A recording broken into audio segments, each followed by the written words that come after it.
જય શ્રી કૃષ્ણ મિત્રો, આ વિડીયોમાં સાંભળશું શીતળા સાતમના દિવસે સાંભળવામાં આવતી 7 વાર્તા।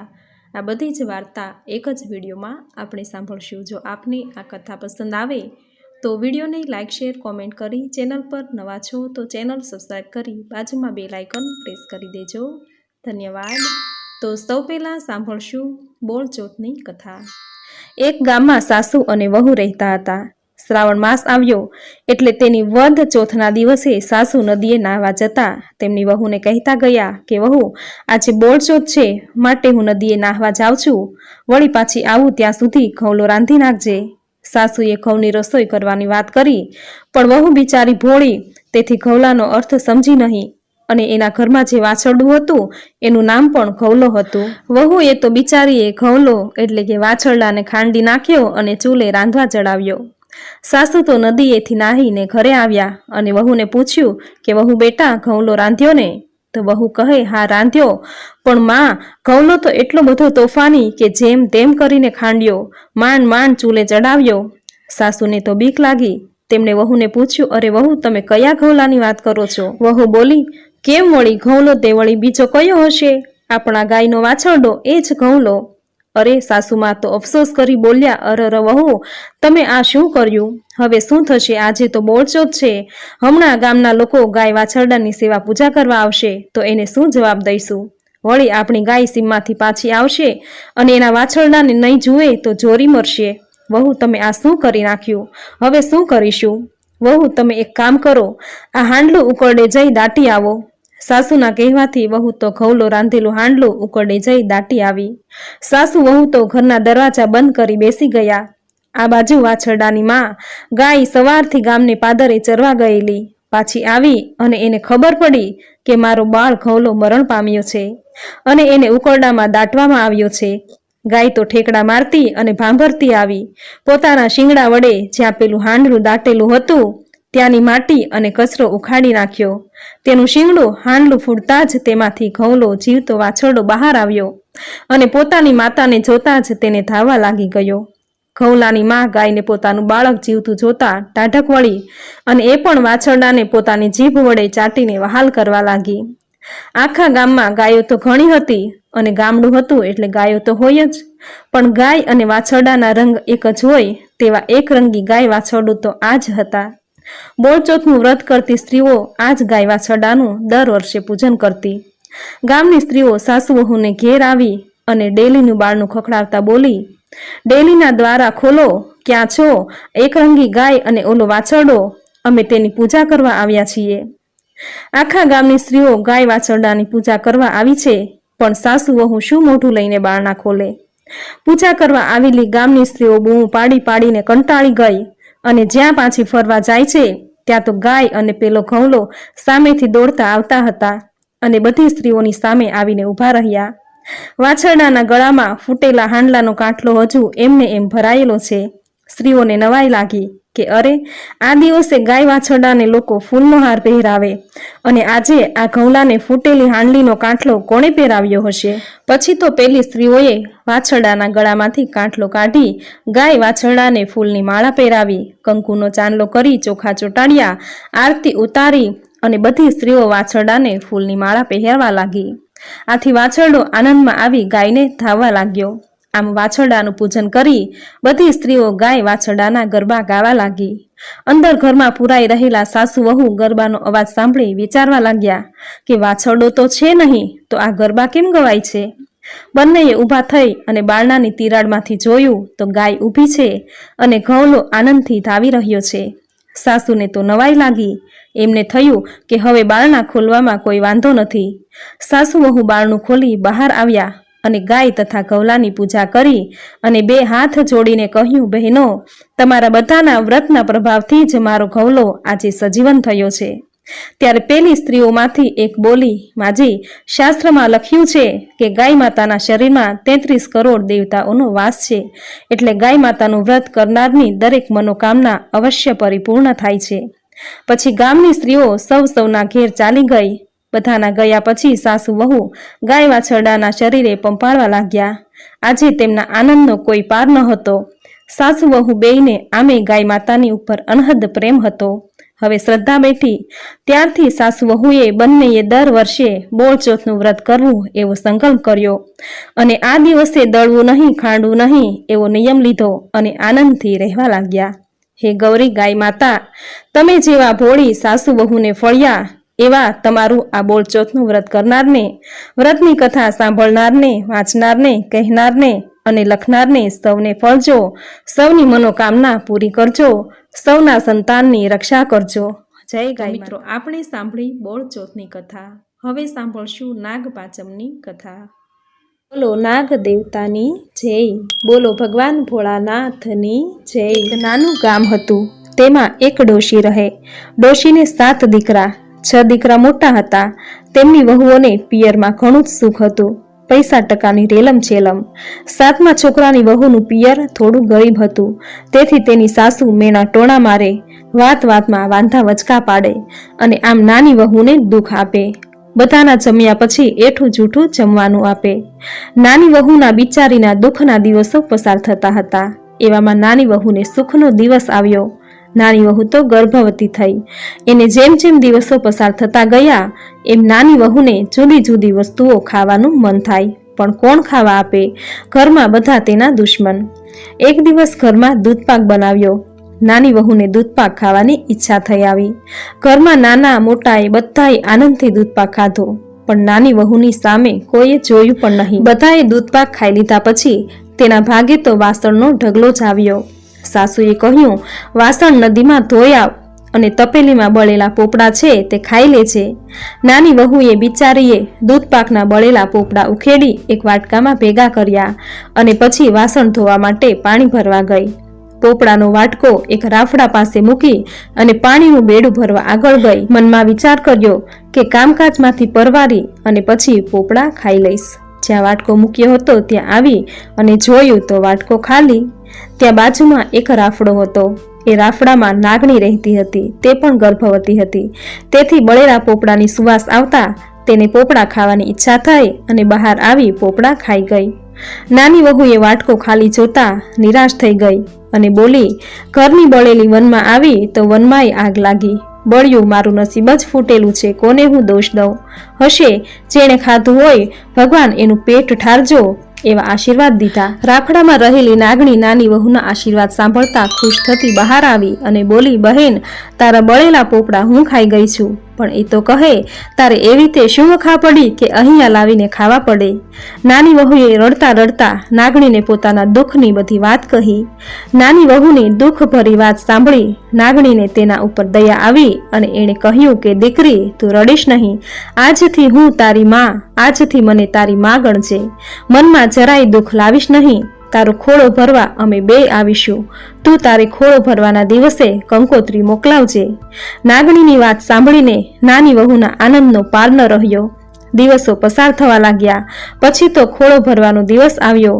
નાની વહુએ પોતાની સાસુને ઘણા કાલાવાલા કરી કરગરી અને સાસુ પાસે કંકોત્રી લખાવી અને તે કંકોત્રી લઈ મનમાં હરખાતી રાફડા પાસે મૂકી જાઉં છું એમ કહ્યું. મારી આબરૂ રાખજે હે નાગણમાં. આટલું કહીને નાની વહુ તો પાછી પોતાને ઘેર ગઈ. ખોળો ભરવાનું મુહૂર્ત આવ્યું ત્યાં તો નાગ અને નાગણી વાજતે ગાજતે વહુની ઘરે આવ્યા. આખા ગામમાં વાત ફેલાઈ ગઈ કે નાની વહુના પિયરિયા તો બહુ પૈસાવાળા છે, કેટલું બધું લઈને ખોળો ભરવા આવ્યા છે.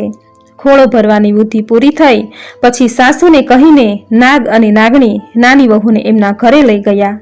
સમય થતાં નાની વહુને દેવના ચક્કર જેવા પુત્રને જન્મ થયો. દીકરો તો રાતે વધે છે, એનાથી વધારે દાડે વધે છે. એમ નાની વહુની સાથે નાગણી પણ વિયાણી છે. એના બચ્ચા મોટા થાય છે. દરરોજ દૂધ ગરમ કરી પછી બાજુમાં ઘંટડી મૂકે છે અને નાની વહુને નાગણી કહે છે કે અમે ચારો ચરવા જઈએ, દૂધ ઠંડુ થાય એટલે આ ઘંટડી વગાડજે. ઘંટડીનો અવાજ સાંભળી તારા ભાઈઓ દૂધ પીવા આવશે. આમ દરરોજ નાની વહુ ઘંટડી વગાડે છે અને નાગણીના બચ્ચા દૂધ પીવે છે. એક દિવસ નાગ નાગણી ચારો ચરવા ગયા છે. દૂધ હજી ગરમ છે. નાની વહુ કંઈક કામમાં છે અને નાની વહુનો દીકરો ચાલતા શીખી ગયો છે. ચાલતા ચાલતા પેલી ઘંટડી પાસે રમકડું સમજીને જાય છે અને તેના હાથે ઘંટડી વાગે છે. નાગણીના બચ્ચા એમ સમજે છે કે દૂધ ઠંડુ થઈ ગયું છે અને નાગણીના બચ્ચા વાસણમાં મોઢું નાખે છે તો તે દાઝી જાય છે, કોઈનું મોઢું બળે છે તો કોઈની પૂંછડી બળી જાય છે અને નાગણી પાછી આવીને જુએ છે તો પોતાના બચ્ચામાં કોઈ ખાંડિયા થઈ ગયા છે તો કોઈ બાંડિયા થઈ ગયા છે। નાગણી નાની વહુને પૂછે છે કે આવું કોણે કર્યું? ત્યારે નાની વહુ રડતા રડતા બધી વાત કરે છે। નાગ અને નાગણી નાના બાળકની ભૂલ માફ કરી દે છે, પણ નાગણીના બચ્ચા મનમાં વેર રાખે છે કે બહેન તેના સાસરે જાય પછી તેને કરડીને તેનો બદલો લઈશું। આમ ને આમ ઘણો સમય પસાર થાય છે। પછી નાની વહુને નાગ નાગણીએ જીયાણું કરી તેના સાસરે વિદાય કરી। જીયાણામાં પુષ્કળ ધન જોઈ નાની વહુના સાસરિયા મોઢામાં આંગળા નાખી ગયા। એવામાં એક દિવસ નાની વહુ પાણી ભરવા ગઈ છે અને નાગણીના બચ્ચા આવે છે અને નાની વહુની સાસુને પૂછે છે કે બહેન ક્યાં ગઈ છે? સાસુ કહે છે કે વહુ તો પાણી ભરવા ગઈ છે। નાગના બચ્ચા ઘરમાં બેઠા હોય છે અને નાની વહુ પાણી ભરીને આવે છે અને પાણીયારામાં જ તે બચ્ચા સંતાઈને બેસે છે અને એવું વિચારે છે કે બહેન પાણીયારામાં બેડું મૂકવા આવશે એટલે આપણે તેને દંશ દઈ દેશું। નાની વહુ પાણીયારામાં બેડું મૂકવા જાય છે અને ત્યાં જ એને ઠેસ વાગે છે અને તરત જ એના મોઢામાંથી સરી પડે છે કે ખમ્મા મારા ખાંડિયા બાંડિયા વીરને। આ સાંભળી પેલા નાગના બંને બચ્ચાઓને થાય છે કે બહેન બિચારી આપણા માટે કેટલી દુઃખી છે, હવે આપણાથી તેને કરડાય નહીં અને તેઓ ત્યાંથી ચૂપચાપ ચાલ્યા જાય છે અને તેઓ વેર ભૂલી જાય છે। સાસરામાં નાની વહુ માનીતી થઈ તેથી જેઠાણીઓ વગર લાકડે બળવા લાગી। એક દિવસ નાની વહુના છોકરાએ જેઠાણીના દૂધની તાસળી ઢોળી નાખી। જેઠાણીએ છણકો કર્યો કે તું તો મોટા ઘરની છે, તારી માને કહે કે વાડે ભેંસો બંધાવે। નાની વહુ રડતી રડતી રાફડા પાસે ગઈ, નાગણને મેણાની વાત કરી તો નાગણી બીજા જ દિવસે 140 દૂધની ભેંસ મોકલી। શ્યામાએ જરાય રોષ રાખ્યા વગર અડધી ભેંસો જેઠાણીને આપી દીધી। એના હૃદયની વિશાળતા જોઈ જેઠાણીના હૃદય પલટાઈ ગયા અને નાની વહુ ઘરમાં સૌની માનીતી બની ગઈ।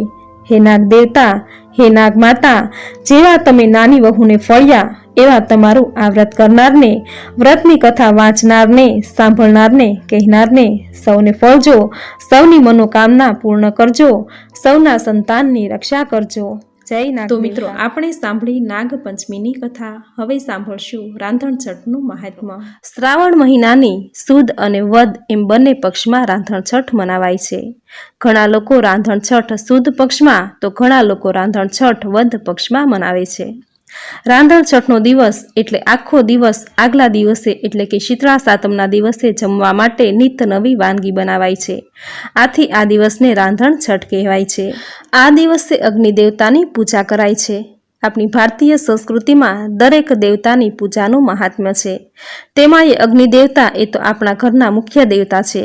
તે પોતે તપી આપણને પોષણ આપે છે। તેના પર બનાવેલી રસોઈ થકી જ આપણને બળ, બુદ્ધિ અને વિદ્યા પ્રાપ્ત થાય છે। અગ્નિ દેવતાના આપણા ઉપર અનહદ ઉપકાર છે, જે જન્મથી લઈ મરણ સુધી અગ્નિદેવનો સંગાથ આપણા પર રહેલો છે। તેમનું ઋણ ચૂકવવા રાંધણછઠના દિવસે અગ્નિદેવની પૂજા કરાય છે। આખું વર્ષ તેની અગ્નિમાં આપણે અનાજ પકાવીએ છીએ। તેની કૃતજ્ઞતા વ્યક્ત કરવા અગ્નિદેવને શાંત કરી તેમની પૂજા કરાય છે અને બીજા દિવસે એટલે કે શીતળા સાતમના દિવસે ચૂલો નથી પ્રગટાવતા અને આગલા દિવસે રાંધેલું ટાઢું જમાય છે। આમ રાંધણછઠના દિવસે ભોજન રાંધી લીધા બાદ તેમાં ઘી, ગોળ તેમજ રાંધેલી વાનગીનું આહવાન આપી પાણીની છાંટ નાખી ચૂલો ઠારવામાં આવે છે। આમ ચૂલો ઠાર્યા બાદ તેમાં કંકુ, ચોખા અને ફૂલથી તેની પૂજા કરાય છે। તેના પર આંબાનો રોપ મૂકી નાગલા ચડાવી અગ્નિદેવને પ્રાર્થના કરાય છે કે હે અગ્નિદેવ, જીવનના અંત સુધી અમારી રક્ષા કરજો, અમારું કલ્યાણ કરજો। તમને અર્પણ કરેલા આંબાના રોપમાં આંબાના ફળમાં જેવી મીઠાશ છે, જેવું પોષણ છે, તેવી જ મીઠાશ, તેવું જ પોષણ નિત્ય બનાવેલી મારી રસોઈમાં ઉમેરજો। મારા પરિવાર અને મારા બાળકોને પુષ્ટ કરજો। આમ પૂજા કરી બીજા દિવસે એટલે કે શીતળા સાતમના દિવસે ચૂલો નથી પ્રગટાવતા અને રાંધણછઠના દિવસે બનાવેલું ટાઢું જમે છે। આમ રાંધણછઠના દિવસે રાંધી લીધા બાદ ચૂલો ઠારી અગ્નિદેવની પૂજા કરાય છે। એવું કહેવાય છે કે રાંધણછઠની રાત્રે શીતળામાં દરેકના ઘરે આવે છે અને તેના ચૂલામાં આળોટે છે। જેનો ચૂલો ઠારેલો હોય, પૂજા કરેલી હોય, ચૂલો શણગારેલો હોય, તેને ઘર, પરિવાર, બાળકોને સારું આરોગ્ય અને આયુષ્યનું વરદાન આપે છે। આમ રાંધણછઠના દિવસે અગ્નિદેવની પૂજા કરી અગ્નિદેવને પ્રસન્ન કરાય છે. તો મિત્રો, આપણે સાંભળ્યું રાંધણછઠનું મહાત્મ્ય. હવે સાંભળશું શીતળા સાતમની વાર્તા. બોલો માં શીતળાની જય. ઈશ્વરનગર નામે એક ગામમાં એક ડોશી તેના 2 દીકરાની વહુઓ સાથે રહેતી. મોટી વહુ બહુ જબરી, કજિયાખોર અને ઈર્ષ્યાની ભરેલી, વાત વાતમાં વાંકું પાડતી, જ્યારે નાની વહુ ઘણી ભલી ભોળી અને પારકાના દુઃખે દુઃખી થનારી. પવિત્ર શ્રાવણ માસ આવ્યો. રાંધણછઠના દિવસે નાની વહુ રસોડે રાંધવા બેઠી અને રાત સુધી રાંધતી રહી. પછી ચૂલો ઠારવાનો વિચાર કરતી હતી ત્યાં પારણે પોટેલો નાનો છોકરો રડવા લાગ્યો. સાતે કામ પડતા મૂકી એ નાની વહુએ છોકરાને ખોળે લીધો. જરા આડા પડખે થઈ. દિવસ આખાનો થાક હોવાથી જરાક આંખ મળી ગઈ અને ચૂલો ઠારવાનો રહી ગયો. અડધી રાત પછી શીતળામાં ઘેર ઘેર ફરવા નીકળ્યા. ફરતા ફરતા નાની વહુના ઘેર આવ્યા અને ચૂલામાં આરોટવા માંડ્યા. ત્યાં તો શરીરને ઠંડક વળવાને બદલે કાળી લાઈ લાગી અને શીતળામાં દાઝી ગયા. આથી માને ઘણો ક્રોધ આવ્યો. તરત જ નાની વહુને શ્રાપ દીધો, હે મૂર્ખ સ્ત્રી, જેમ મારું શરીર બાળ્યું તેમ તારું પેટ બળજો. નાની વહુ સવારે ઉઠી ચૂલા તરફ નજર કરી તો ચૂલો સળગતો હતો અને પડખામાં સૂતેલો છોકરો બળીને ભડથું થઈ ગયો હતો. નાની વહુની આંખમાંથી શ્રાવણ ભાદરવો વરસવા લાગ્યો. એ જાણી ગઈ કે જરૂર પોતે શીતળામાના દોષમાં આવી છે. માતાએ શ્રાપ આપ્યો છે. એ તો રડતી રડતી સાસુ પાસે ગઈ, બધી વાત કરી. સાસુએ ગળગળા અવાજે આશ્વાસન આપતા કહ્યું, વહુ ધીરજ ધર, શીતળામા પાસે જઈને તારા છોકરાનું જીવન માંગજે. મા તો દયાળુ છે, જરૂર તારા પર કૃપા કરશે. નાની વહુ સાસુના આશીર્વાદ લઈ છોકરાને સુંડલામાં નાખી શીતળામાનું રટણ કરતી જાય. રસ્તામાં 2 તલાવડીઓ છલોછલ ભરેલી હતી. કિનારા પર પક્ષીઓ બેઠેલા, પણ કોઈ પાણી પીવે નહીં.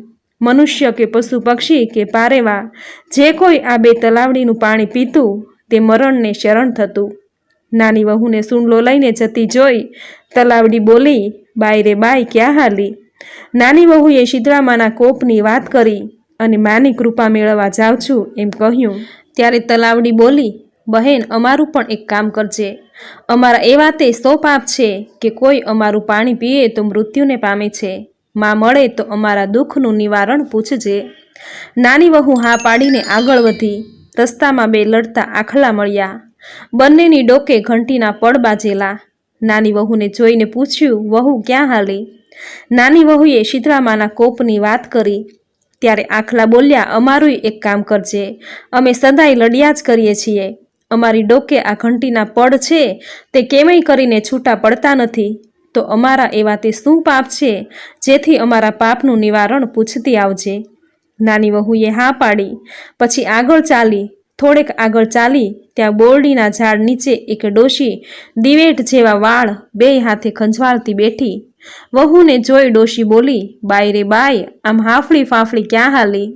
વહુએ શીતળામાના કોપની વાત કરી. ત્યારે ડોશી બોલી, અલી, જરાક મારું માથું તો જોઈ દેતી જા. નાની વહુને ઉતાવળ હતી, પણ એ ઘણી દયાળુ હતી. તેણે સુંડલો નીચે મૂકી છોકરું ડોશીમાના ખોળામાં આપી એ તો મડી માથું જોવા. જેમ જેમ વહુના હાથ ડોશીના માથામાં જુઓ કાઢવા લાગ્યા, તેમ તેમ ડોશીના હાથ છોકરાના શરીર ઉપર ફરવા માંડ્યા. થોડી વારમાં તો વહુએ ડોશીના માથામાંથી જુઓ વીણીને માથું ચોખ્ખું કરી નાખ્યું. માથામાંથી ખંજવાળ મટી ગઈ અને ડોશી બોલ્યા, હાશ દીકરી, તે મારા માથામાંથી ખંજવાળ મટાડી. જેમ મારી પીડા ઠારી છે તેમ તારું પેટ ઠરજો. જ્યાં ડોશીમાં આટલું બોલ્યા કે ખોળામાં છોકરું ઊવા ઊવા કરી રડવા લાગ્યું. છોકરાને રોતું જોઈ વહુ તો હરખ ઘેલી થઈ ગઈ અને એના મનમાં આનંદ સમાતો નથી. પણ થોડી જ વારમાં તેને વિચાર આવ્યો કે માનો કે ન માનો, આ ડોશીમાં તો એ શીતળામાં જ છે. એના પગે આળોટી પડી, બસ માં, હું તમને જોઈ ગઈ છું. મને માફ કરો માતાજી, મારી ભૂલ હું કબૂલ કરું છું. તમે મારી ઉપર દયા કરી મને માફ કરી મારો દીકરો સજીવન કર્યો, નહીં તો મારું શું થાત? આમ કહી રડવા લાગી. ત્યારે શીતળામાં બોલ્યા, રડ નહીં દીકરી, મારું વ્રત કરનારને બધી રીતે ધ્યાન રાખવું જોઈએ. વ્રત અખંડ રહેવું જોઈએ. વિધિ પ્રમાણે વર્તવું જોઈએ. એમાં જરાક ભૂલ ન થાય તેનું ધ્યાન રાખવું જોઈએ. જરાય ભૂલ થઈ તો વ્રત ફળે નહીં અને શાપ લાગે, પાપ લાગે. માટે હવેથી ધ્યાન રાખજે. જા સુખી થા, તને મારા આશીર્વાદ છે.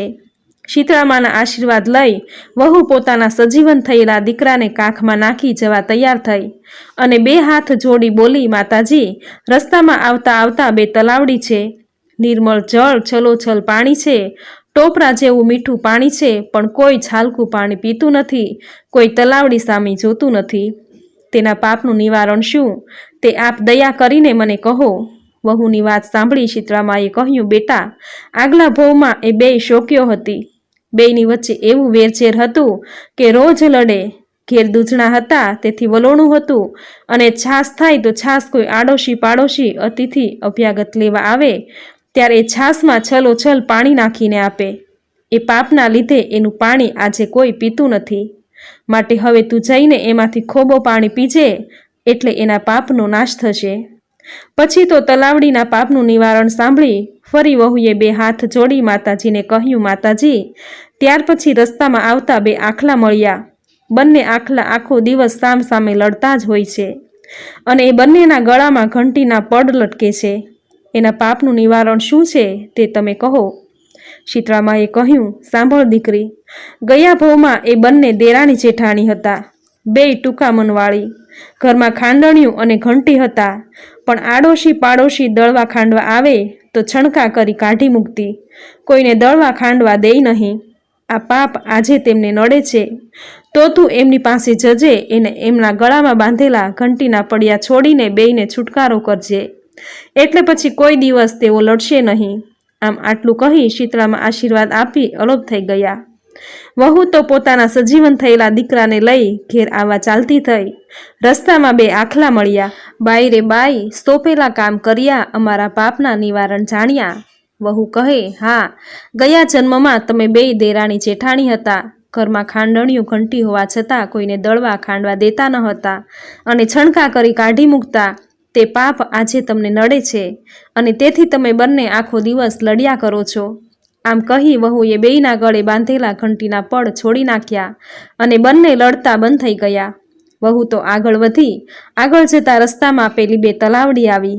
તલાવડી પાસે પહોંચતા વહુએ તલાવડીને આગલા જન્મની વાત કહી અને કહ્યું, બહેન, ભગવાન પાસે તો ચોખ્ખો ન્યાય છે કે જેવું કરો એવું ભરો. એ ભાવના ભૂલશો નહીં. ખાખરો વાવવાથી ખીચડી મળે નહીં. દૂધના દૂધમાં અને પાણીના પાણીમાં એ માનવું ભૂલશો નહીં. માટે હવે ધ્યાન રાખજો બહેનો, ભૂખ્યાને અન્ન અને દુખિયાને જે યથાશક્તિ પ્રમાણે મળે તે જરૂર આપજો.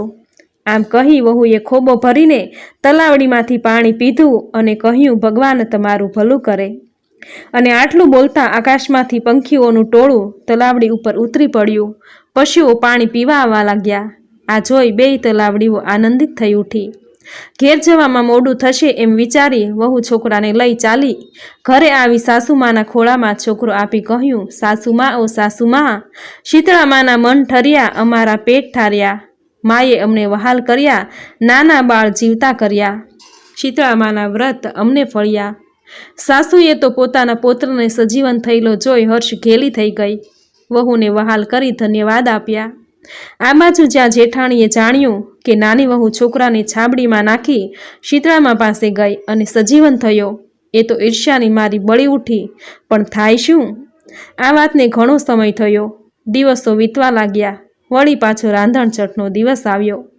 એટલે પેલી વટકણી બળકણી જેઠાણીના મનમાં થયું કે લાવ હું દેરાણીની જેમ શીતળામાના આશીર્વાદ લઉં. આમ તેણે છોકરાને ઘોડિયામાં સુવડાવ્યો. અડધી રાત સુધી રાંધણિયામાં કામ કરી ચૂલો સળગતો રાખી બાઈ તો સૂઈ ગઈ. રાત્રે ફળવા નીકળેલા શીતળામાના જેઠાણીના ઘરે આવ્યા. રસોડામાં જઈને જુએ છે તો ચૂલો સળગતો હતો. આ જોઈ શીતળામા ક્રોધે ભરાયા. ચૂલાની રાખમાં આળોટ્યા અને શરીરે દાઝ્યા. તેથી શાપ આપ્યો, જેણે મારું શરીર બાળ્યું છે એવું એનું પેટ બળજો. સવારે ઉઠીને જ્યાં ઘોડિયામાં જોયું તો છોકરો મરેલો પડ્યો. તે તો રડવા લાગી. સાસુમાએ આવીને જોયું અને જેઠાણીને કહ્યું કે તને નક્કી શીતળામાએ શાપ આપ્યો છે, માટે તું શીતળામા પાસે જા અને એમની પાસે ક્ષમા માંગ અને કહેજે કે મારી ભૂલ થઈ ગઈ છે, મને માફ કરો અને મારો દીકરો સજીવન કરો. દેરાણીની જેમ જેઠાણી છોકરાને છાબડીમાં નાખી ચાલતી શીતળામા પાસે જવા નીકળી. રસ્તામાં પેલી બે તલાવડી આવી. એટલે તલાવડીએ જેઠાણીને પૂછ્યું, બહેન, આટલો અમથો અમારો સંદેશો શીતળામાને આપજે ને. જેઠાણી બોલી, જા જા મારી બાઈ, હું તો મારી ફિકરમાં છું, એમાં તારી પંચાયતમાં ક્યાં પડું? સંદેશો શેનો ને વાત શેની? જોતી નથી શીતળામાના શાપથી મારો છોકરો ભડથું થઈ ગયો છે, એમ કહી એણે તો ચાલતી પકડી. આગળ જતા પેલા બે આખલા મળ્યા. આખલાએ જેઠાણીને પૂછ્યું, એ બહેન, તમે શીતળામા પાસે જાઓ છો તો માને અમારો સંદેશો પણ આપજો ને. જેઠાણીએ છણકો કરતા કહ્યું, મરને મારા રોયા, હું કાંઈ નવરી નથી તે તમારા સંદેશા લઈ જાઓ. આમ પગ પછાડી એ તો ચાલી. જતા જતા રસ્તામાં એક ઝાડ આવ્યું. ઝાડ નીચે ડોસીમાં બેઠા છે. તેમણે જેઠાણીને કહ્યું, બહેન, આમ ક્યાં ચાલી? શીતળામા પાસે જાઉં છું દીકરો સજીવન કરવા. ભલે માડી જા, પણ જતા જતા મારા માથામાંથી જૂ કાઢતી જા, ભગવાન તારું ભલું કરશે. પણ આ તો અભિમાનનું પૂતળું, ઈર્ષ્યાનો ભંડાર હતો. એ કંઈ સેવા કરે એટલે તરત જ એ બોલી, એ ડોશી જોતી નથી, મારો દીકરો મરેલો પડ્યો છે અને શીતળામાં હજુ મળ્યા નથી. તને માથે જૂ છે તો બેઠી બેઠી માથું ખંજવાળે રાખ, અહીં કોઈ નવરું નથી તારું માથું જોવા. આમ કહી જેઠાણી મોં મચકોડતા આગળ ચાલી. ત્યારે પેલા ડોશીમાએ કહ્યું, ઓ બાઈ, માથું જો નહીં તો કાંઈ નહીં, પણ જરા હાથ તો ફેરવતી જા. પણ કોણ સાંભળે? આમ આખો દિવસ અને આખી રાત જેઠાણી શીતળામાની શોધ કરી, પણ એમ કાંઈ શીતળામાં મળે? માટે બહેનો દેખાદેખી કે કોઈની ઈર્ષ્યાથી બળીને એવું કોઈ કાર્ય ન કરવું કે જેથી જેઠાણી જેવું થાય. કર્મ આપણે કરીએ છીએ અને તેનું ફળ પણ આપણે જ ભોગવવું પડે છે. કોઈનું સારું થતું હોય તો ટાપુ ટીપું કરીને કામ કરવું, પણ નકારો ન કરવો. બને તો દાન દક્ષિણા આપવી, ભૂખ્યાને ભોજન આપવું. આમ કરવાથી માતાજી આપણા ઉપર ખુશ રહેશે.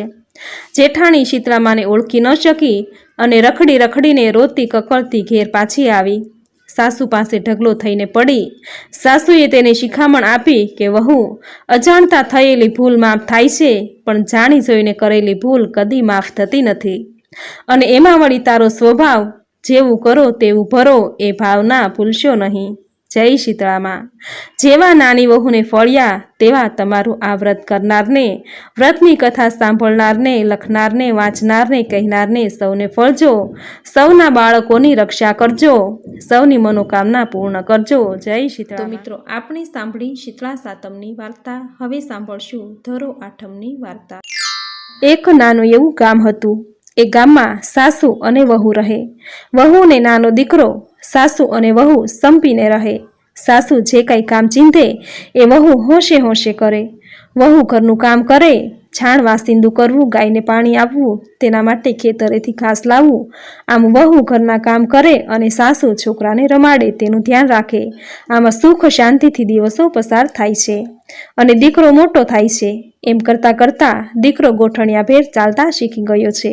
એવામાં શ્રાવણ માસ આવ્યો. એવામાં ધરો આઠમ આવી. આ દિવસે સાસુ વહુએ ધરો આઠમનું વ્રત કર્યું. બપોર થતાં સાસુએ વહુને કહ્યું, વહુ બેટા, જાઓ ખેતરમાંથી ઘાસ વાઢી લાવો. વહુ કહે, બા, આજે તો ધરો આઠમનું વ્રત છે, માટે આજે હું ઘાસ નહીં વાઢું. સાસુએ કહ્યું, તું ન વાઢે તો કાંઈ નહીં, હું વાઢીશ, કારણ કે ઘરમાં જે ગાય ભેંસ છે તેને ભૂખ્યા તો રખાશે નહીં, પણ તું ઘાસની ભારી તો ઉપાડીશ ને, તો ચાલ મારી સાથે. સાસુ વહુ તો ખેતરે ગયા. ખેતરે જઈ સાસુ બોલ્યા, એમ કર વહુ, તું ધરો છોડી એકલું ઘાસ વાઢ. વહુ સાસુને ના કહી ન શકી અને એ તો ધરો છોડીને ઘાસ વાઢે છે. ઘાસ વાઢીને સાસુ વહુ બેય ઘર તરફ જવા નીકળ્યા. ત્યાં તો રસ્તામાં પડોશીનો છોકરો દોડતો આવ્યો અને બોલ્યો કે તમારું ઘર તો ભડકે બળે છે, માટે જલ્દી ચાલો ચાલો ઘરે. વહુને તો ફાળ પડી, અરે રે, મારો દીકરો ઘોડિયામાં પોઢ્યો છે, એ તો સૂતો છે. આટલું બોલતા જ ઘાસની ભારી નીચે ફેંકી વહુ તો દોડવા લાગી. આ બાજુ તો ઘર આખું બળીને ભસ્મ થઈ ગયું. ઘરનું છેલ્લું બારણું સળગતું હતું, તે પડવાની તૈયારીમાં જ હતું. વહુ તો પોતાનો દીકરો અંદર છે માટે દાઝવાની પરવા કર્યા વગર બારણાને પાટું મારી બારણું પાડી ઘરમાં દોડી ગઈ. જોયું તો ઘરનું બધું રાચ રચીલું બળીને ખાક થઈ ગયું હતું. ત્યાં જ ઘોડિયામાં નજર પડી તો આજુબાજુ લીલોછમ ધરો કેળ સુધી ઉગી નીકળ્યો છે અને દીકરો હેમખેમ છે અને અંગૂઠો ધાવે છે. વહુએ તો ઝડપથી પોતાના દીકરાને તેડી લીધો. એ ધરો માને પ્રણામ કરી બહાર નીકળી ગઈ. દીકરો બચી ગયો. સાસુએ વહુનું કહ્યું માન્યું નહીં અને બધું ઘાસ વાઢ્યું અને સાથે ધરો પણ વાઢ્યો, તેથી તેનું સર્વસ્વ બળી ગયું. જ્યારે વહુએ તો ધરો છોડીને બાકીનું ઘાસ વાઢ્યું તો એનો દીકરો હેમખેમ બચી ગયો. વહુએ ધરો આઠમનું વ્રત પૂરી શ્રદ્ધાથી કર્યું હતું. આ વ્રતના પ્રતાપે તેના દીકરાને ઊની આંચ પણ આવી નહીં. ધરો આઠમનું વ્રત વહુને ફળ્યું અને આ જોઈ સાસુ વિલાપ કરવાનું છોડી દઈ દીકરાને રમાડવા લાગી. હે ધરોમાં, ધરો આઠમનું આ વ્રત કરનાર દરેક બહેનોને આ વ્રત ફળજો અને આ કથા વાંચનાર, સાંભળનાર અને કહેનાર દરેક ભાઈઓ અને બહેનોને ફળજો. તો મિત્રો, આપણે સાંભળી ધરો આઠમની વાર્તા. હવે સાંભળશું વીર પસલીની વાર્તા. એક ગામમાં ભલો ભોળો કણબી રહે. સંતાનમાં 7 દીકરા હતા, તે બધા પરણેલા. એક પરણાવેલી દીકરી હતી, પરંતુ કમભાગ્યે તેને પિયરમાં આવીને રહેવું પડ્યું. 7 ભાઈઓમાં 6 મોટા ભાઈઓ સુખી હતા. નાનો ભાઈ ખેતરમાં મજૂરી કરી ગુજરાન જોગું રળતો હતો. પેલી બહેન અને મા બાપને નાના છોકરા ઉપર હેત વધારે હતું, તેથી નાના સાથે રહેતા હતા. મોટા 6 છોકરા જુદા રહેતા હતા, તો પણ બહેન પોતાના 6 ભાઈઓના ઢોર ચારતી અને કામના બદલામાં તેની ભાભીઓ તેને વધ્યું ઘટ્યું લુખું સૂકું ખાવા આપતી.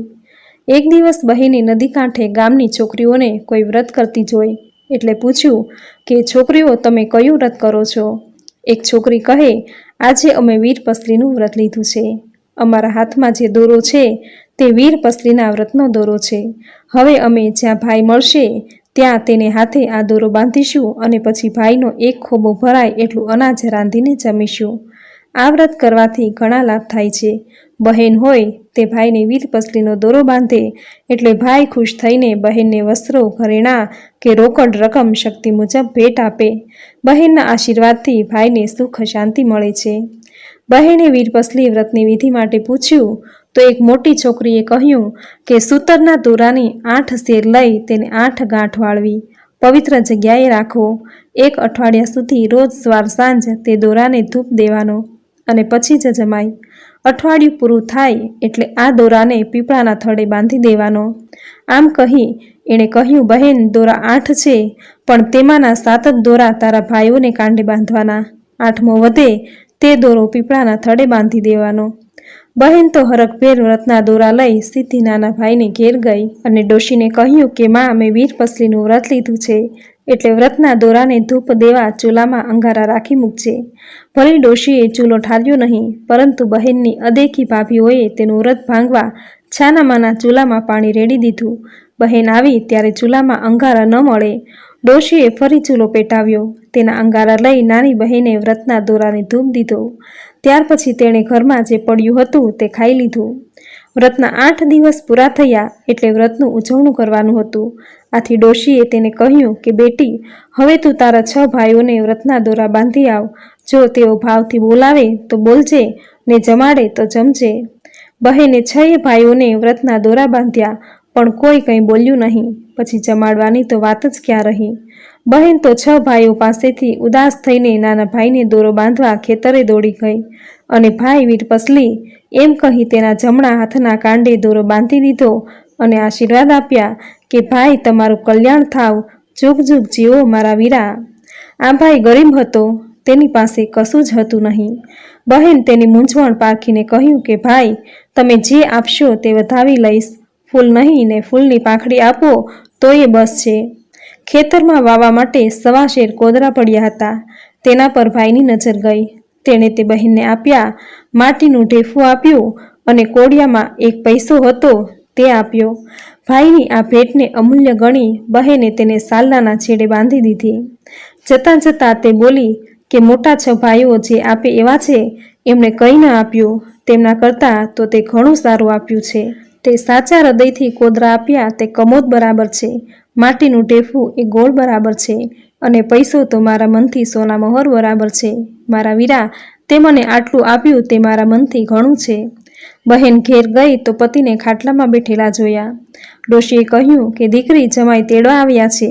તે આ વખતે વીર પસલીનું વ્રત કર્યું તેનું ફળ તને આજે જ મળ્યું. ડોશી મૂંઝાઈ કે દીકરીને આપવું શું? બહેનની ભાભીઓને કાને વાત ગઈ કે આજે નણંદને સાસરિયાથી તેડું આવ્યું છે, એટલે 6 જણીએ બહેનની મશ્કરી કરવા ગાભા ચીથરા ભરીને એક પોટલી તૈયાર કરી. તે સાસુને આપીને કહ્યું કે નણંદબાને આટલું અમારા તરફથી આપજો. એવામાં નાનો ભાઈ કામ પડતું મૂકી ઘેર આવ્યો. તેણે બહેનને કહ્યું, બહેન, તું ઘણા વર્ષો પછી તારા સાસરે જાય છે, પરંતુ મારી પાસે તને આપવા જેવું કાંઈ નથી. બહેન કહે, તે મને આટલું આપ્યું તે શું ઓછું છે? કોદરાને હું કમોદ માનીશ, માટીને ગોળ માનીશ, ને પૈસાને સોના મહોર માનીશ. મન ચંગા તો કથરોટમાં ગંગા. ભાઈ, હવે હું જાઉં છું. માની અને ભાભીની સંભાળ રાખજે. બહેન સાસરે જવા તૈયાર થઈ એટલે તેને વળાવવા મોટો ભાઈ ગયો. ડોશી પણ ગયા. એવામાં ડોશીને યાદ આવ્યું કે દોરાને ધૂપ દેવા દેવતા વગર દીકરી શું કરશે? એ તો ઝટપટ ઘેર જઈને એક ઠીબરામાં દેવતા લઈ આવ્યા. જમાઈને થયું કે આ દોરો કોનો હશે? તો ડોશીની દીકરીએ કહ્યું કે મેં વીરપસલી વ્રત લીધું છે, તેનો દોરો મારી પાસે છે, તેને ધૂપ દેવો પડે તે માટે જ માં દેવતા આપી ગઈ. આજે મેં વીરપસલી વ્રત કર્યું તો તમે મળ્યા. ચાલી ચાલીને બંને થાક્યા હતા. એવામાં એક વાવ જોવામાં આવી. ત્યાં આરામ કરવા બેઠા. દેવતા ક્યાં સુધી સાચવવો એમ વિચારી ડોશીની દીકરીએ પ્રથમ દોરાને ધૂપ દઈ દીધો. પછી તે વાવમાં નાહવા માટે ગઈ. તેના વરે કહ્યું, કપડાં તો લેતી જા. તેણે કહ્યું, પછી માંગું ત્યારે આપજો. તેણે ઝટપટ વાવમાં નાહી લીધું. તે પતિને કહ્યું કે હવે પેલી પોટલી છોડીને તેમાંથી સાનલો આપો. તો વરે કહ્યું, આમાં તો ઘણા સાનલા છે, કયા રંગનું આપવું? વહુએ કહ્યું, હવે મશ્કરી રહેવા દો. માંડ માંડ એક સાલ્લો છે, તે પણ મેલો ઘેલો છે, ને તમે વળી જુદા જુદા રંગના સાલ્લાની વાત કરો છો. વરે તેને બધા સાલ્લા બતાવ્યા. તેમાંથી ગુલાબી રંગનો સાલ્લો માંગી વહુ વાવમાંથી બહાર આવી. તે સમજી ગઈ કે આ બધો જ વીરપસરીના વ્રતનો પ્રભાવ છે. જેઠાણીઓએ તેને ગાભા બાંધી આપેલા એના હીર ચીર બની ગયા. હવે એણે ભાઈએ આપેલી ભેટ ખોલી તો એમાં કોદરા, માટી અને પૈસાની જગ્યાએ કમોદ, ગોળ અને સોનામહોર હતા. નજીકમાં જ એક ગામ હતું. બંનેને ભૂખ લાગી હતી એટલે વહુએ વરને ગામમાં ખાવાનું લાવવા મોકલ્યો. વર ગયો ગામમાં ખાવાનું લેવા અને અહીં ચમત્કાર એ થયો કે વહુને એક ઝોકું આવ્યું ને એની આંખ ઉઘડી ત્યારે વાવની જગ્યાએ એક સુંદર મહેલ ખડો થઈ ગયેલો. મહેલના ત્રીજા માળે ઝરૂખામાં તે દાગીના અને રેશમી વસ્ત્રો પહેરીને ઊભી હતી. કેટલીક વારે એનો પતિ ખાવાનું લઈને આવ્યો. એ હું અહીંયા છું મહેલમાં, આમ કહી તે નીચે જઈ વરને મહેલમાં લઈ આવી અને આ બધો વીરપસરીના વ્રતનો પ્રતાપ છે એમ કહ્યું. થોડા સમય પછી વહુના પિયરિયા દુઃખના માર્યા ફરતા ફરતા આ મહેલ આગળ આવ્યા. વહુએ તરત જ પોતાના માતા પિતા, 7 ભાઈઓ ભોજાઈઓને ઓળખી કાઢ્યા કે આ પોતે કોણ છે તે જાહેર કર્યું નહીં, પરંતુ દરેકને મજૂરીનું કામ સોંપ્યું. તે નજીકમાં જ એક બીજો મહેલ બંધાવતી હતી. તેમાં બધાને કામે લગાડી દીધા. એમાં પોતાના માતા પિતાને પોતાના મહેલમાં રાખ્યા અને નાના ભાઈ ભોજાઈને રસોઈ કાર્ય અંગે રોક્યા. તેણે 6 મોટા ભાઈઓ અને ભાભીઓને માટી ખોદવાનું કામ સોંપ્યું હતું. તે બધાને 2 ટક સૂકા રોટલા અને શાક ખાવા માટે અપાતું. એક દિવસ 7 ભાઈઓની નાની બહેને મહેલમાં કંસાર અને શીરો રંધાવ્યો, લાડુ બનાવડાવ્યા અને પછી 7 ભાઈઓ તથા ભોજાઈઓને જમવા બેસાડ્યા. બહેને માતા પિતાને અને નાના ભાઈને શીરો પીરસ્યો.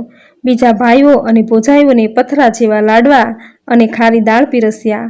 આ જોઈને બધા કહેવા લાગ્યા કે અમારાથી લાકડા જેવા લાડુ અને ખારી દાળ કઈ રીતે ખવાશે? બહેને કહ્યું કે ભાઈઓ, હું કોઈ રાણી નથી, પણ તમારી સગી બહેન છું, જેની પાસે તમે ગધા વૈતરું કરાવતા હતા અને એઠું જૂઠું લુખું સૂકું ખાવાનું આપતા હતા. મેં તમને વીરપસલીનો પવિત્ર દોરો બાંધ્યો ત્યારે પણ મને કંઈ ન આપ્યું. જ્યારે નાના ભાઈએ પોતાનાથી બન્યું તે પ્રેમથી આપ્યું. મારું વીરપસલીનું વ્રત ફળ્યું અને તેના પ્રતાપે મને આ રાજ સાહેબી સાંપડી. ભાઈઓ, તમારે સુખી થવું હોય તો કોઈ દિવસ બહેનના મનને દુભાવશો નહીં. બળેલા રક્ષાબંધનના દિવસે તેને હેતથી બોલાવી જમાડી જે બને તે આપશો, તે સદા સુખી રહેશે. બધાને પોતાની ભૂલ બદલ બહેનની ક્ષમા માંગી. ભલી બહેને મોટું મન રાખી બધાઈને મહેલમાં રાખ્યા. આમ વીરપસલી વ્રતના પ્રતાપે આખું કુટુંબ સુખી થઈ ગયું. જે બહેનો વીરપસલીનું વ્રત રૂઢી રીતે કરે અને રાખડી બાંધે તેની અને તેના ભાઈની આશા ફળે અને સુખ સમૃદ્ધિ મળે. વીરપસલી વ્રતની કથા વાંચનાર, સાંભળનાર, કહેનાર સૌને ફળજો, સૌના ભાઈની રક્ષા કરજો. તો મિત્રો, આપણે સાંભળી વીરપસલીની વાર્તા અને હવે સાંભળશું છેલ્લી વાર્તા, નોળિયા નોમની વાર્તા. એક બ્રાહ્મણ અને બ્રાહ્મણી હતા. પેટે કાંઈ જણ્યું ન હતું. ચપટી લોટ માંગી લાવે અને એમાંથી વર વહુ પેટ ભરે. એક દિવસ બપોરે બ્રાહ્મણ બહાર ગયો. દુખિયારી ગોરાણી ઉમરાનું ઓશીકું કરીને સૂતી હતી. એની નજર છાપરે ગઈ અને એણે એક કૌતુક જોયું. એણે જોયું કે ચકલો અને ચકલી બેઠા છે. ચકલી માળો નાખે છે અને ચકલો માળો વીખી નાખે છે. વારે વારે ચકલી માળો નાખે અને વારે વારે ચકલો માળો વીખી નાખે. ચકલી પૂછે છે, અરે ચકારાણા, શીદને આપણો માળો વીખી નાખો છો? ચકલો કહે છે, હે ચકી રાણી, આ ઘરના ધણી ધણિયાણી તો વાંજિયા છે ને એકેયને નાનું છોકરું નથી, એટલે એના ઘરમાં દાણાનો એકેય કણ કદી વેરાશે નહીં. વિચાર વિચાર હે ચકલી, આવા ઘરમાં આપણા પોટા ખાશે શું અને ઉછરશે શી રીતે? ચકલા ચકલીની આવી વાત સાંભળી બાઈ તો રહ રહ રોવા માંડી. બ્રાહ્મણ ઘરે આવ્યો. આવીને પૂછે છે, અરે ગોરાણી, રોવું શીદને આવ્યું? ગોરાણીએ તો ચકલા ચકલીની વાત કરી. બીજા દિવસે ગોર માંગવા હાલ્યો. રસ્તામાં જુએ તો એક નોળિયો હાલ્યો જાય છે. નોળિયાની વાહે કૂતરા દોડે છે. બ્રાહ્મણે તો નોળિયાને તેડી લીધો. તેડીને એને ઘરે લઈ આવ્યો. આવીને બ્રાહ્મણીને કહે છે, લ્યો ગોરાણી, આને પાળો, ખવરાવો, પીવરાવો અને આનંદ કરો, જેથી તમારા દીકરાનું દુઃખ વિસરી જાય. ગોરાણી તો નોળિયાને પેટના દીકરાની જેમ પાળે છે. એમ કરતા કરતા ગોરાણીને દિવસ ચડ્યા. નોળિયાને પ્રતાપે 9 મહિને દીકરો આવ્યો. દીકરો મોટો થાય છે. એક દિવસ ગોરાણી પાણી ભરવા હાલી. નોળિયાને ભલામણ કરી કે ભાઈને સાચવજે હો, રોવે તો હિંચકો નાખજે, હું પાણી ભરવા જાઉં છું અને હમણાં આવું છું. ડગ ડગ ડોકી ડગમગાવી નોળિયો તો જાણે કહે છે, હા માડી, તમે જાઓ, હું એનું ધ્યાન રાખીશ. ઘોડિયા પાસે બેઠો બેઠો નોળિયો દોરી હલાવે છે. ત્યાં તો કાળો ડિબાંગ જેવો એક નાગ નીકળ્યો. નોળીએ તો નાગને જોયો. હાય હાય, હમણાં મારા ભાઈને મારી નાખશે એમ વિચારીને નોળીએ તો દોટ મૂકી સર્પને મોંમાં ઝાલી લીધો. સર્પના 7 કટકા કરી નાખ્યા. હવે હાલ જટ મારી માને વધામણી દઉં એમ વિચારીને લટપટ લટપટ કરતો નોળિયો સામે હાલ્યો. પણ પાણી શેરડાને અડધે રસ્તે માં તો સામી મળી. માએ તો નોળિયાને લોહી લુહાણ જોયો. મોઢે લોહી, પગે લોહી, બધે જ લોહી લોહી. ભાળીને બાઈ તો ભોળ ખાઈ ગઈ. એને થયું કે હાય હાય, રોયાએ નક્કી મારા છોકરાને ચૂથી નાખ્યો છે. પીટિયાને પાળ્યો, ઉજેર્યો, પણ જનાવર તો ખરો ને. બાઈને તો રીસ ચડી. નોળિયાની કેડ ઉપર એણે બેડું પછાડ્યું. નોળિયાની સુવાણી કેડ તરત ભાંગી ગઈ. બાઈના પેટમાં તો શ્વાસ માતો નથી. દોડતી દોડતી ઘેર આવે છે. જઈને જુએ છે, ત્યાં તો ઘોડિયામાં સૂતો સૂતો દીકરો અંગૂઠો ચૂસે છે, ઘૂઘવાટા કરે છે અને પાસે સર્પના 7 કટકા પડ્યા છે. હાય હાય, હું હત્યારી, હું ગોજારી, મેં નોળિયાને મારી નાખ્યો. જેણે મારા દીકરાને ઉગાડ્યો એને જ મેં પાપણીએ માર્યો. આવો કલ્પાંત કરતી બાઈ તો ઉંમરે માથું મેલીને સૂતી છે. રોતા રોતા નીંદરમાં પડી છે. બાઈની આંખ મળી ગઈ અને એને ઊંઘ આવી ગઈ. ત્યાં તો કેડ ભાંગલ નોળિયો ઢસડાતો ઢસડાતો બીતો બીતો ખાળમાં બેસી ઘરની માલિપા આવ્યો. ભાઈ વિના એને થોડું ગમે. માના ખોળામાં રમ્યા વિના એનાથી શી જીવાય? આવીને બિચારો તો ફાળમાં ને ફાળમાં છાસની ગોળીમાં બેસી ગયો. ભળકડું થયું અને બાઈ તો જાગી છે. રોઈ રોઈને બાઈની તો આંખો સૂજી ગઈ છે. અંધારે અંધારે એણે તો છાસ રેડી છે. ફળ ફળતું ઊનું પાણી નાખ્યું. જીવ બળતો તો અને મંડી છે જોરથી તાણવા. ઘમ ઘમ રવાઈ ઘૂમવા માંડી છે. છાસ થઈ ગઈ છે. પણ જ્યાં બાઈ માખણ ઉતારે ત્યાં તો માલિપા નોળિયાના કટકે કટકા. અરર, અધૂરું હતું તે મેં પાપણીએ પૂરું કર્યું. માએ ઈંઢોણી છાસની ગોળી, એક કાખમાં છોકરો અને ઉપડી બાઈ તો હાલી નીકળી છે. ઊભે વગડે દોડી જાય છે. શ્વાસમાં ધમણ થઈ રહી છે. આંખે શ્રાવણ ભાદરવો હાલ્યા જાય છે. વગડામાં એક ડોસી બેઠી છે. ડોસી પૂછે છે કે બાઈ ક્યાં દોડી જાય છે? હું તો જાઉં છું મારા નોળિયાને સજીવન કરવા. નીકર મારો ને આ છોકરાનો દેહ પાડી નાખવા. મારું માથું જોતી જઈશ. લ્યો ને માડી, હવે મારે તો આથમ્યા પછી અસુર શું? હું તો મરવા જ જાઉં છું ને. એમ કહી બાઈએ તો છોકરાની ગોળી હેઠે મેલ્યા. મેલીને ડોસીમાનું માથું જોવા માંડી. જેમ જેમ માથું ઠરવા માંડ્યું તેમ તેમ છાસની ગોળીમાં ડબક ડબક થયું. સજીવન થઈને નોળિયો બહાર નીકળ્યો. નોળિયો તો બાઈના ખોળામાં ચડી ગયો. બાઈએ તો એને છાતી સરસો લઈને રોઈ રોઈ હૈયું ઠાલવ્યું. ડોસીને માતાજી જાણી બાઈ તો પગે પડી છે. જા બાઈ, વર્ષો વરસ નોળી નોમ રેજે. તે દી ઘઉં ખાઈશ નહીં, ઘઉંનો કણી કેળવીશ નહીં, છાસ કરીશ નહીં, ઘી માખણ દૂધ દહીં છાસ કાંઈ જ ખાઈશ નહીં. જય નોળી નોમમાં. જેવા બ્રાહ્મણીને ફળ્યા તેવા તમારું આ વ્રત કરનારને, વ્રતની કથા વાંચનારને, સાંભળનારને સૌને ફળજો, સહુના કુટુંબની રક્ષા કરજો, નિસંતાન દંપતીને સંતાન આપજો. તો મિત્રો આ આપણે સાંભળી શીતળા સાતમના દિવસે સાંભળવામાં આવતી 7 વાર્તા એક જ વિડીયોમાં. મિત્રો શીતળા સાતમના દિવસે આ 7 વાર્તા સાંભળવાનો મહિમા છે. કહેવાય છે કે શીતળા સાતમના દિવસે આ 7 વાર્તા સાંભળવાથી ઘરમાં જીવનમાં સુખ સમૃદ્ધિ આવે છે, ઘરમાં બરકત આવે છે, પરિવારમાં પ્રેમ વધે છે અને નિસંતાન સ્ત્રીને સંતાન પ્રાપ્તિ થાય છે.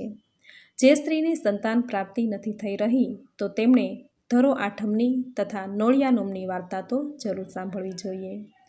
મિત્રો આ દરેક વાર્તા સાંભળવાથી સંતાનની લાંબી આયુષ્ય, નિરોગી જીવન અને સુખાકારીનું વરદાન પ્રાપ્ત થાય છે. ભાઈની રક્ષા થાય છે, પતિને લાંબી આયુષ્ય પ્રદાન થાય છે, ઘર પરિવારમાં સુખ શાંતિ બની રહે છે, એકતા બની રહે છે. આવો મહિમા છે શીતળા સાતમના દિવસે આ 7 વાર્તા સાંભળવાનો. તો મિત્રો આ વિડીયોમાં આપણે શીતળા સાતમના દિવસે સાંભળવામાં આવતી 7 વાર્તા એક જ વિડીયોમાં સાંભળી. તમે પૂરી શ્રદ્ધાથી અંત સુધી સાંભળી, જે સાંભળવી તમને જરૂર ગમી હશે. તો વિડીયોને લાઇક કરી કોમેન્ટમાં જય શ્રી કૃષ્ણ, જય શ્રી હરિવિષ્ણુ, જય ગાય માતા, જય નાગ દેવતા, જય અગ્નિ દેવતા, જય શીતળા માતા, જય ધરો માતા અને જય વીરપસલી જરૂર લખજો. ચેનલ પર જો નવા છો તો ચેનલ સબસ્ક્રાઈબ કરી બાજુમાં બેલ આઇકન પ્રેસ કરી દેજો, જેથી આપણા આવતા દરેક નવા વિડીયોની નોટિફિકેશન તમને મળતી રહે. તો ફરી મળીશું આવી જ નવી ધાર્મિક માહિતી, નવી ધાર્મિક કથા સાથે. ત્યાં સુધી આપ સૌને મારા જય શ્રી કૃષ્ણ.